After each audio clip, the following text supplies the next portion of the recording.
otomatis jadi e-commerce. Sosial media saja. Kalau menjadi e-commerce harus izin lagi. Iya, dagang, beda.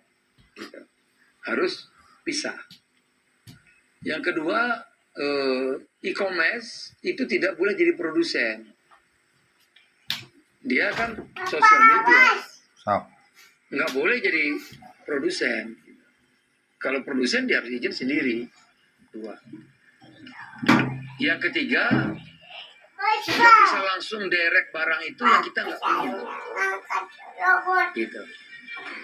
Kalau yang kita punya, dia mau ya impor seperti biasa. Pemerintah melalui Kementerian Perdagangan kembali melakukan kebijakan seputar platform media sosial yang menjalankan bisnis media sosial dan e-commerce secara bersamaan. Menteri Perdagangan Zulkifli Hasan mengklaim pemerintah tidak serta-merta melarang perusahaan untuk berdagang di Indonesia karena saat ini sudah memasuki perdagangan bebas.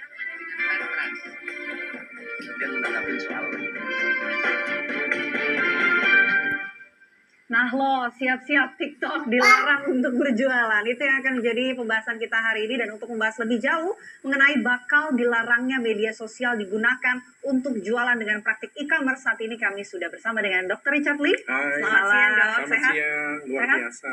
Nah, ini Dr. Richard Lee ini salah satu orang yang juga memanfaatkan platform dari TikTok ini ya, Dok. Ya, ini saya yang terancam turun omset 50 miliar. Aduh, jangan salah, kita juga ada lagi tersambung secara virtual dengan pakar digital marketing Denny Santoso. Selamat siang, Mas Denny. Selamat siang. Nah, Mas Denny juga kita akan mintai pendapatnya ya. Mungkin kita ke Mas Denny terlebih dahulu. Mas Denny, kalau kita lihat tadi kata Pak Menteri Perdagangan, ada aturan baru bahwa e-commerce dan juga untuk berjualan media sosial ini tidak boleh disatukan. Seperti apa tanggapannya? Kayaknya itu kayak misalkan orang arisan tapi nggak boleh bawa barang untuk dijual ke teman-temannya gitu sih. Kalau di kepala saya sih, kayaknya itu nggak bisa dilakukan begitu aja ya. Karena itu kan tempat orang ngumpul ya. Next step-nya adalah pasti ada dagangnya, pasti ada jualannya, itu sudah pasti. Kumpulin orang di sebuah tempat, pasti akan terjadi perdagangan. Kita lihat dari forum di Indonesia dulu, Kaskus juga.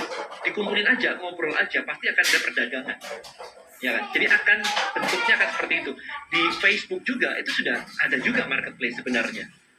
Cuman mungkin algoritma TikTok ini lagi di-push ke situ, sehingga yang kena imbas cukup banyak.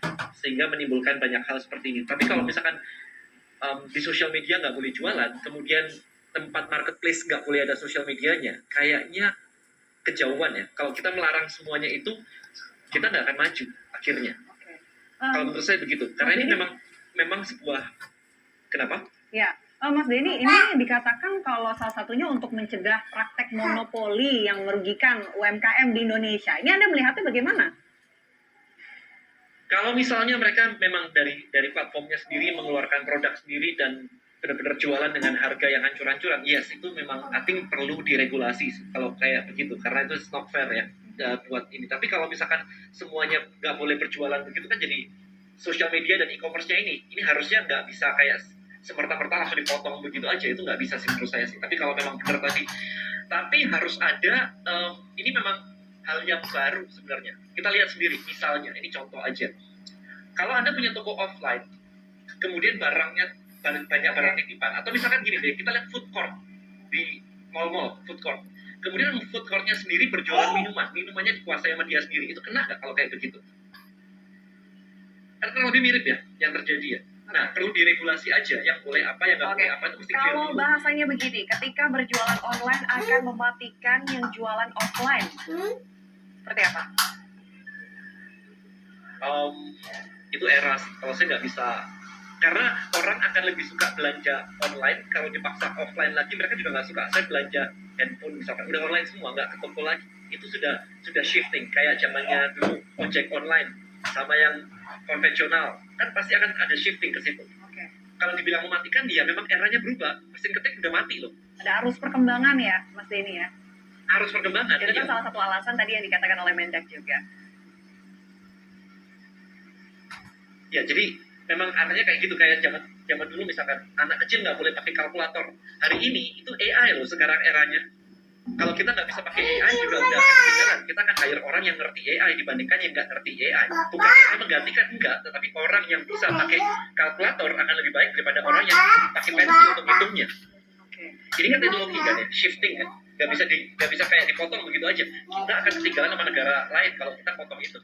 Oke, Mas Denny, ini kan bahasa dari pemerintah bukan untuk melarang ya, tapi rencana ini akan mengatur. Nah, nanti kalaupun diatur, nantinya akan seperti apa, Mas? Ini e-commerce, media sosial, apakah memang bisa diatur? Kalau misalnya diatur, nanti bagaimana? Apakah hard selling dan soft selling itu nantinya akan seperti apa sih, Mas?